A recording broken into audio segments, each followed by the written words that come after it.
You know when you're in Pigsville, and you know when you're not, because you leave and you are someplace else completely.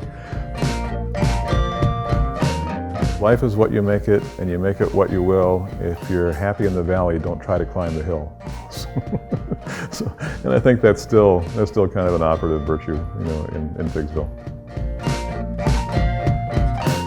Pigsville is the little neighborhood between Miller Park on the south and Miller Brewing on the north, and it's right below the Wisconsin Avenue Viaduct, and people go by there every day by the thousands and don't look down. You miss it. So it really is probably the most isolated neighborhood in Milwaukee.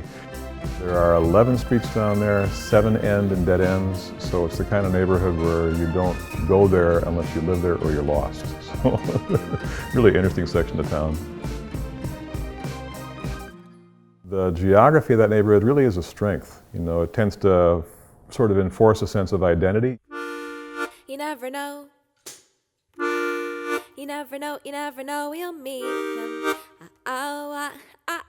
Life in Pigsville was very much like living in an urban village, and this was an industrial settlement, and the reason it's there is it was within walking distance of the Menominee Valley. There were jobs there were jobs at Miller Brewery, there were jobs up and down Miller Valley. So you have a source of employment nearby, but then people came home to this little enclave that was almost self-sufficient.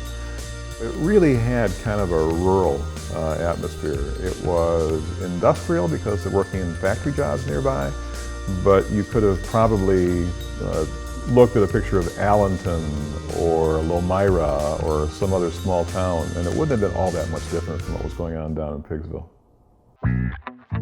The only business still left is the Valley Inn. That's been in the same family since 1955. It's on 40th Street. That's about as neighborhood a bar as you could find in a Milwaukee neighborhood. You can go in there and kind of have a sampling of what life might have been like a generation ago down in the valley. I was determined to get to the bottom of why it was named Pigsville.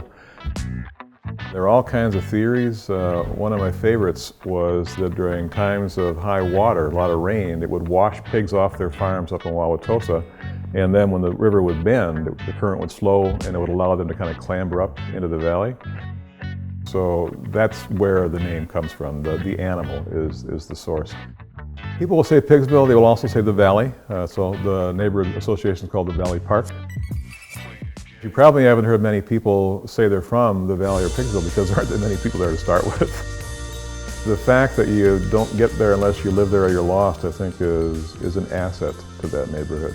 And I think the neighborhood's fine not being at the crossroads of civilization. They're pretty happy down there.